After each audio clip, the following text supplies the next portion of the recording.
connosco. E é claro que, sabendo que Jesus esteve connosco, e está, impõe-se a pergunta que vocês viram no slide. Quem é Jesus para a doutrina espírita? Quem é Jesus? Os espíritos foram muito diretos em identificar Jesus com a nossa doutrina, porque foram eles que disseram que Jesus é o guia e o modelo da humanidade. Logo, Jesus é o guia e o modelo das nossas vidas. Ele é o irmão maior que encarnou na Terra para nos tirar da infância espiritual e, sobretudo, da ignorância. São palavras dele. Conhecereis a verdade e a verdade vos libertará. Segundo uma mensagem dada na cidade de Poitiers, em 1861, pelo espírito Fénelon, e essa mensagem está expressa no Evangelho segundo o Espiritismo, importa sabermos que François de Salignac Fénelon foi filósofo, arcebispo da Igreja Católica, teólogo, escritor literário, poeta e também um grande pedagogo. São palavras dele. Um dia, Deus, em sua caridade inesgotável, permitiu ao homem ver a verdade varar as trevas. Este dia foi a chegada do Cristo. Depois da luz viva, as trevas voltaram. O mundo entre alternativas do conhecimento da verdade, mas também a obscuridade da ignorância, perdeu-se novamente. Então, tal como os profetas do Antigo Testamento, os espíritos se puseram a falar e a vos advertir. Ele próprio, a mensagem que ele transmite é como espírito. O mundo está abalado em suas bases. Parece que está a falar de hoje. O trovão provocará estrondo. Sede firmes. Este espírito penetrava o futuro, referindo-se às hecatombes que a loucura humana provocaria. No livro Cristianismo e Espiritismo, Leon Denis revela que Jesus é considerado o governador do planeta Terra. E Emmanuel, também no livro A Caminho da Luz, explica que durante a formação do sistema solar, Jesus foi designado para zelar pelo terceiro planeta. No nosso sistema solar, o terceiro planeta é a Terra. Sua tarefa envolveu o planeamento e a condução para formar tudo o que diz respeito ao planeta, usando conhecimentos científicos, não sendo uma criação ao acaso. E Emmanuel continua.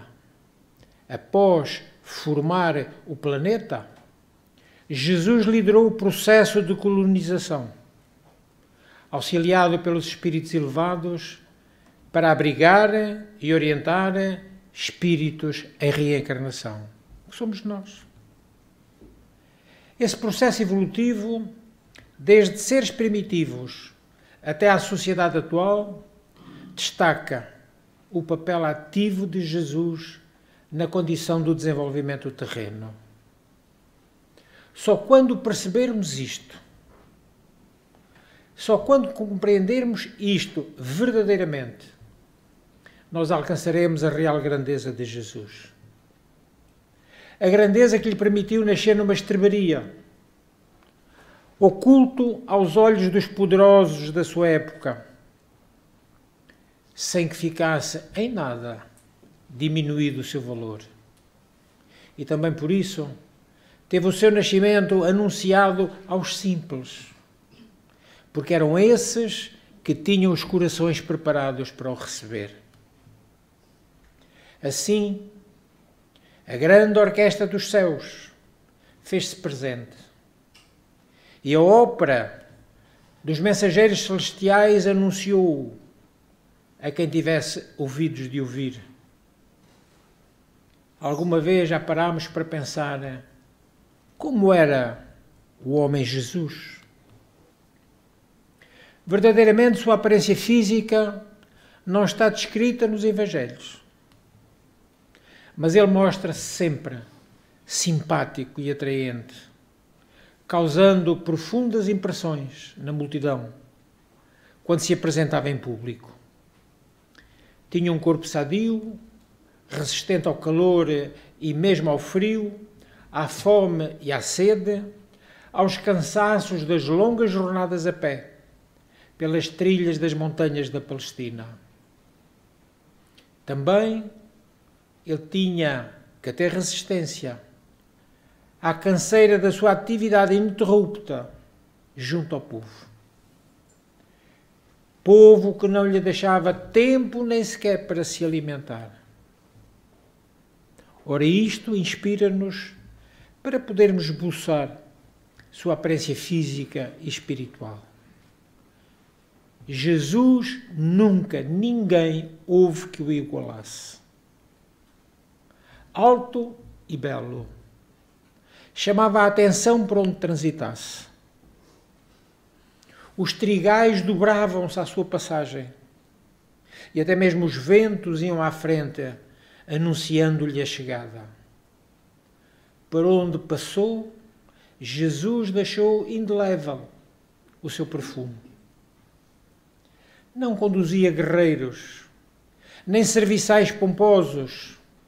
Ele era a voz do povo que o anunciava, que seus cantos chegavam aos ouvidos de todos, mesmo daqueles que pretendiam fazer-se surdos. Sua mensagem atingia todos os corações.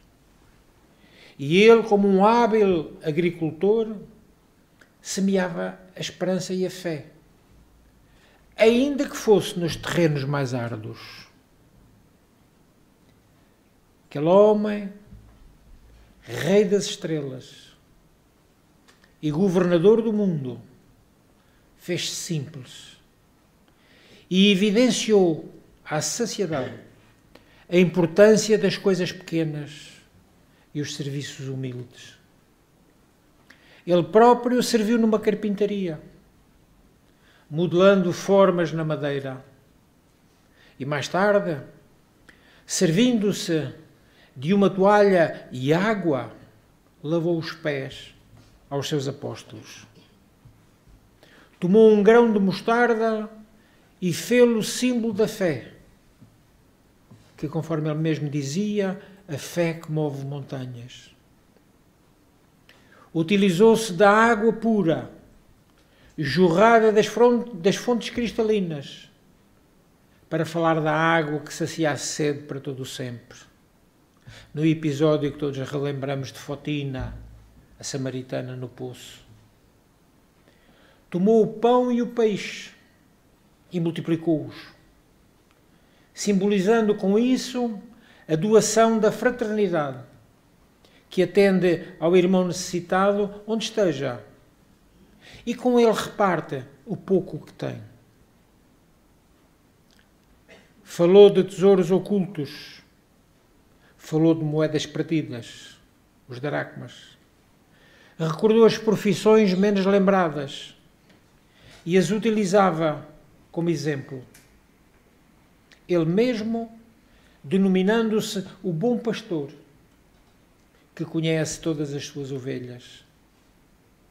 Ninguém jamais o superou na poesia, na profundidade dos ensinos, na doce entoação da sua voz, cantando o poema das bem-aventuranças no palco sublime da natureza.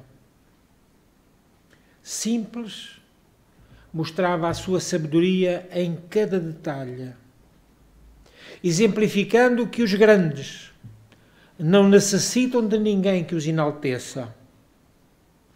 Eles mesmos, os grandes, mostram ao mundo a sua própria grandeza.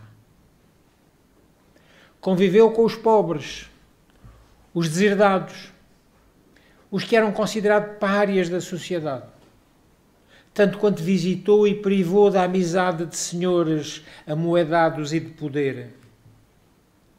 Sempre nobre, porém Jesus sempre simples e humilde.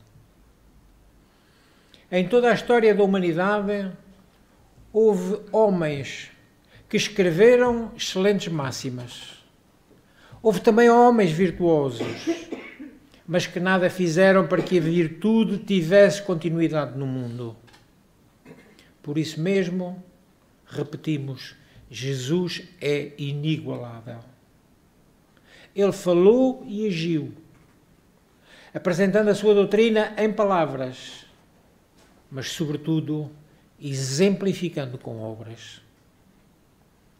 Todos os exércitos, todos, que já desfilaram por este mundo, todos os navios que já atravessaram os mares, todos os reis e rainhas que já reinaram, todos juntos, não influíram tão fortemente na vida humana como o fez Jesus. E ele continua sendo um personagem imortal. Ele é o personagem histórico sobre o qual mais se escreveram livros, compuseram músicas e se pintaram quadros. Ele é Jesus o Cristo. E afinal, é o próprio Cristo quem divide a contagem do tempo, em antes e depois de sua vinda. E é de tal forma contundente a sua vinda e sua passagem entre nós, e tal a força da sua mensagem, que ele não apenas conseguiu dividir o calendário terreno, mas dividiu também a vida de muitos, em antes e depois do encontro que tiveram com ele. Para alguns, esse encontro foi pessoal, direto, e após isso, nunca mais foram os mesmos. Pedro foi capaz de largar as suas redes para enfim se tornar pescador de almas. Proposta que lhe foi apresentada por Jesus e ele aceita. Mateus, coletor de impostos, voltou as costas ao mundo para contabilizar as riquezas, sim, mas as riquezas celestes. Outros encontraram-no na intimidade da visão psíquica. Encontraram Jesus com os olhos da alma, como Saulo de Tarso, ali na estrada de Damasco. E após o encontro com Jesus, entregou-se à sua causa, não voltando a olhar para trás, não voltando a olhar para a vida que tinha antes desse encontro. Francisco, da bucólica cidade de Assis, conquistou o mundo, tornando-se o irmão menor de todos. Teresa de Jesus, em Ávila, andou pelas estradas, a fim de fundar casas de assistência em nome de Jesus. Juana Inês de la Cruz, no México, abandonou os seus estudos, deixou a sua imensa biblioteca para atender aos pobres e miseráveis, em nome do amor a Jesus. Teresa de Calcutá, na Índia, ergueu mais de 400 casas em nome da causa de Jesus e em nome do amor ao próximo. O grande músico clássico, Albert Schweitzer, abandonou a sua carreira musical e também a carreira de orador religioso. Estudou, tornou-se médico, partiu para a África Equatorial Francesa, Lambaréné, hoje cidade do Gabão, apenas e só para trabalhar em prol dos desfavorecidos. Conquistou com isso o Prémio Nobel da Paz de 1952. Este homem vivenciou o amor junto aos irmãos que estavam esquecidos. Ora, sem dúvida, todos estes que nomeamos e tantos mais entregaram-se e entregaram suas vidas à proposta do Cristo. Após encontrá-lo, não mais pensaram em si, não mais tiveram preocupação consigo próprios, mas plenos do mais sublime amor, viveram, vivenciaram e exemplificaram a sua mensagem. Agora que o Natal canta alegrias aos corações, mais do que nunca se pode ouvir-lhe a doce voz, convidando-nos ao amor. E por isso mesmo as criaturas se movimentam de forma mais intensa e nesta época mais se doam. São brindes, presentes, alimentos, agasalhos. É o próprio ser que se esquece de si e doa-se. Doa as horas do seu dia, com um sorriso nos lábios. Abrem tantos os braços e agasalham o outro no próprio coração. Neste período, mais do que uma vez, se têm deposto as armas, silenciam-se os combates, faz-se paz nos campos de batalha, não só da intimidade, mas também nos campos de batalha do mundo. Tudo porque é o aniversário dele, que se está aproximando. E embora todos nós ainda sejamos infantis na arte de amar, todos podemos sentir que ele, Jesus, se faz mais presente.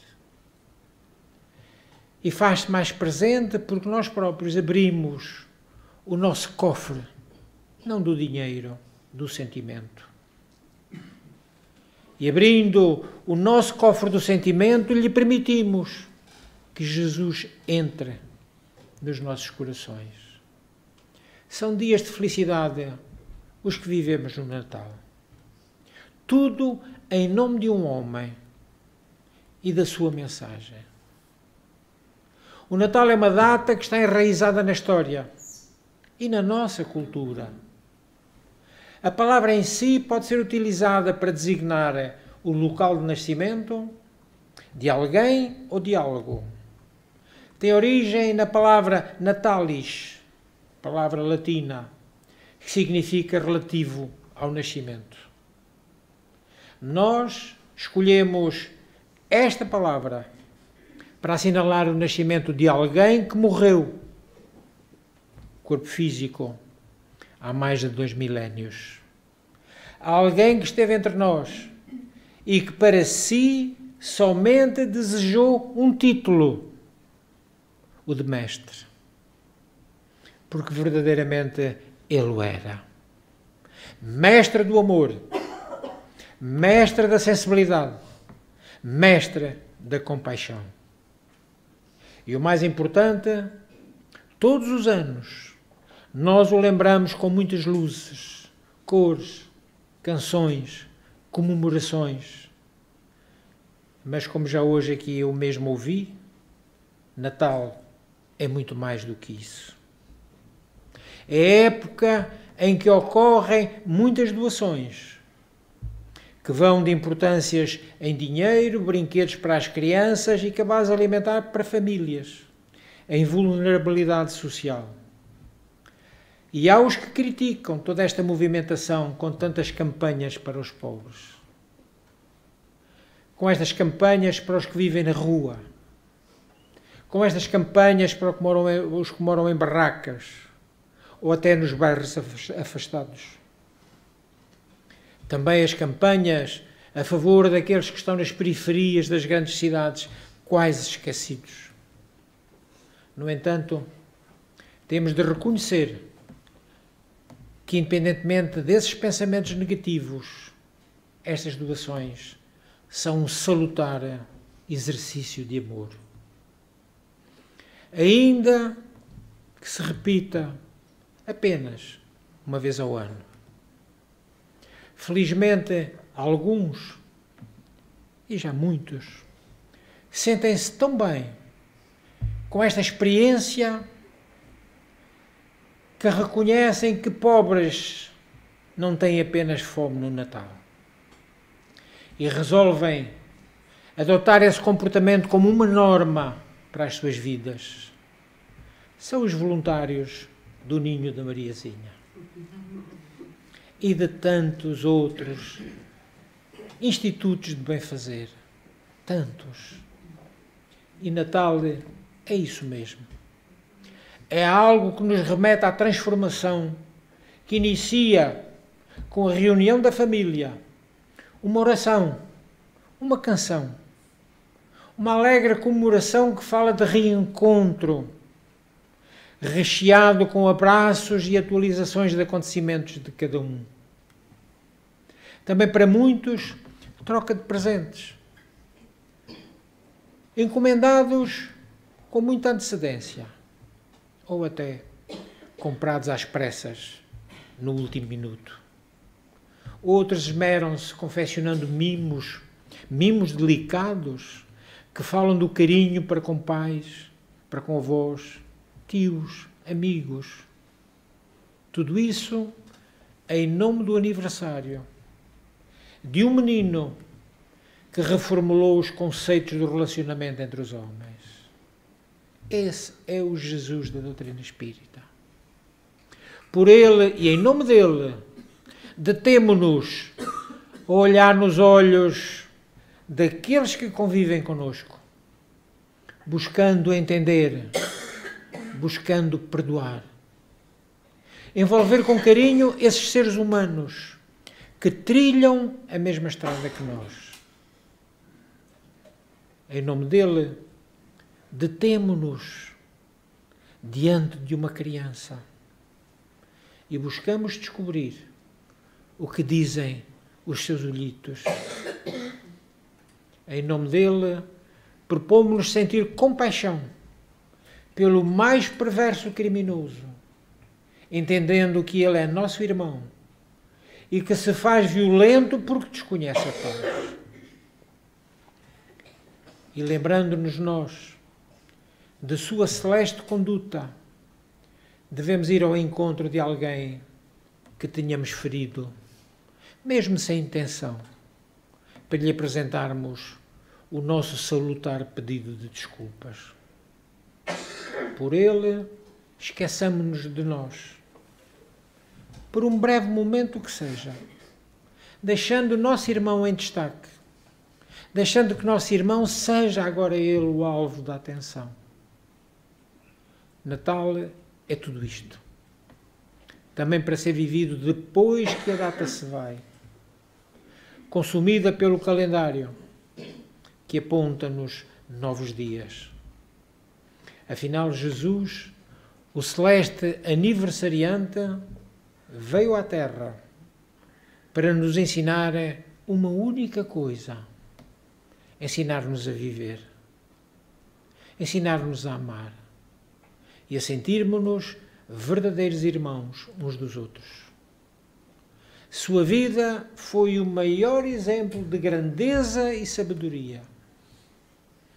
Por isso o seu Natal significa vida e vida abundante. E por causa disso, todos os demais dias deverão ser em nossa alma de perene paz, de bênçãos, de trabalho no bem, de esforço, de renovação.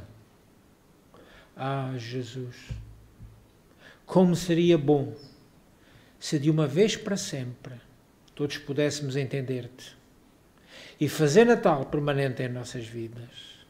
Oh, Jesus, seria tão bom. Feliz Natal hoje, amanhã e sempre. Com Jesus em nossas vidas, Mas neste Natal, especialmente neste Natal, não esqueçamos de convidar o aniversariante, Jesus, para cear nas nossas casas. Pela vossa atenção, muito obrigado.